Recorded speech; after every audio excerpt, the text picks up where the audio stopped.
Hello everyone, good morning. This is Rachel live from Kalkine Studios and you're watching The Opening Bell. Let us cast an eye over how market charts are panning out today, starting with the Australian market.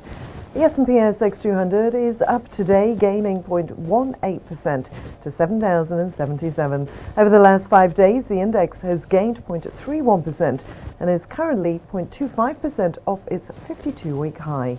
On Wednesday, the ASX 200 charged higher and closed near the 52-week high on the back of record iron ore prices. The benchmark index was up by 0.44% or 30.9 points, closing at 7,064.7. The top performing stocks in this index are Ansell and the Abacus Property Group. Fortescue Metals dipped after its March quarter update disappointed expectations. Meanwhile, Woolworths edged lower despite delivering a stronger quarter than its rival Coles. Now let us zoom our lens on the major newsmakers on the Australian share market, driving the market scenario for today. Fortescue Metals announced that iron ore shipments reached 42 million tonnes in the third quarter. The shipments were in line with record third quarter shipments in the corresponding period of last year. Moving on to the quarterly update of another miner, Resolute Mining report that quarterly production for them was 85,668 ounces. The production was 5% lower than the previous quarter. Newcrest Mining said that it has produced 512,424 ounces of gold during their quarter. The production was slightly lower than the previous quarter at an all-in sustaining cost of $891 an ounce.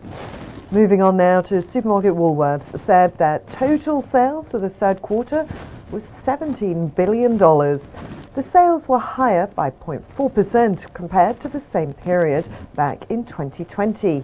Moving on now, NRW Holdings announced that its Primera Group subsidiary has bagged a $135 million contract for the engineering, procurement and construction of the Coburn Mineral Sands project for Strandline Resources.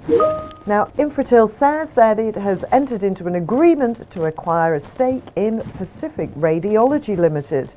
The infrastructure investment company says that it has executed a conditional agreement to purchase between 50% and 60% of the Pacific Radiology Group.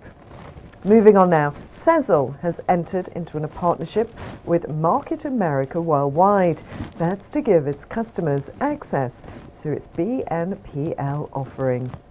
The GPT Group says robust rent collection outcomes continue during the March quarter. The company said that 105% of net billings were collected during that period. Now let's take a look at the US market performance overnight.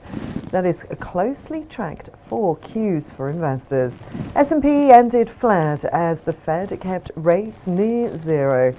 The Dow Jones and NASDAQ declined. The S&P 500 declined marginally by 0.8% to 4,183.18. That was after the US Federal Reserve kept interest rates and its monthly bond buying program steady, continuing its support for the economy. The Dow Jones was down 0.48% to 33,820.38. The NASDAQ Composite Index fell 0.28% to 14,051.03. Small cap Russell 2000 dropped 0.13% to 2,304.16. And now we have 2 important news announcements from the USA. Let's take a look at those. The Federal Reserve Committee on Wednesday said it plans to maintain the target range for the federal funds rate at 0 to 0.25%. The Fed will also continue buying at least $80 billion worth of Treasury securities and at least $40 billion worth agency mortgage-backed securities per month. Investors had been anxiously waiting to see if the US Fed would signal a tapering of its economic stimulus program. In a statement released by the US Fed after its monetary policy meeting, it noted progress on vaccines and economic recovery, which formed the basis for its slightly less negative view than what it had expressed back in March. Meanwhile, President Joe Biden has unveiled his American Family Plan, which consists of $1 trillion in investments and $800 billion in tax cuts for families and workers in the United States. The plan is expected to support better access to education and childcare for middle-class families. Biden looks to fund the $1.8 trillion plan by raising the tax rate for the wealthiest Americans to 39.6% from 37%. Apple posted a March quarter record revenue of $90 billion. That's up 54% year on year. The quarterly earnings were diluted share was noted at $1.40. Meanwhile, international sales accounted for 67% of the quarter's revenue. Facebook Inc. beat market expectations for quarterly revenue on Wednesday, powered by higher ad spending by businesses during a pandemic-induced surge in online traffic.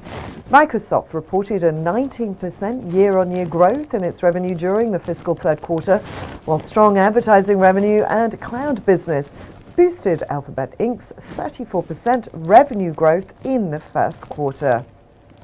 Moving on now to the dip in bond yields and the greenback. The benchmark 10-year Treasury yield and dollar index fell, with April becoming the worst month for the US dollar since last July.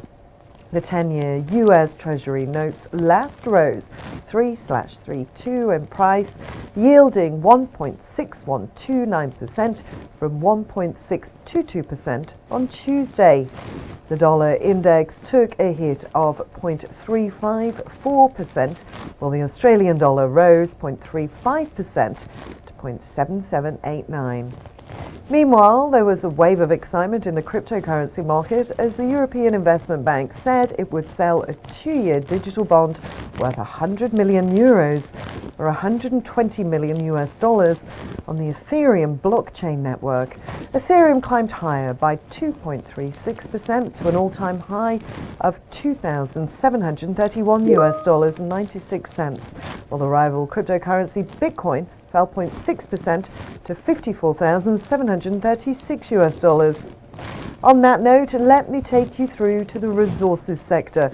Crude oil prices notched up by more than 1% after U.S. distillate inventories posted a large downtick, and refining activity picked up, boosting hopes for an increase in fuel demand. The Brent crude futures closed at $67.27 a barrel. That's up 1.3%.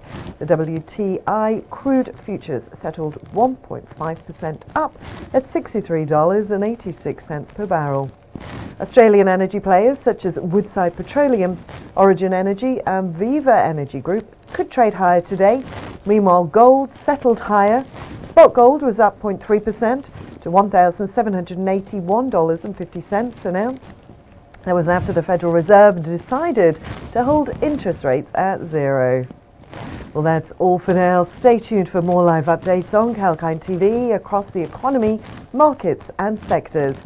I'm Rachel Jones, signing off for now.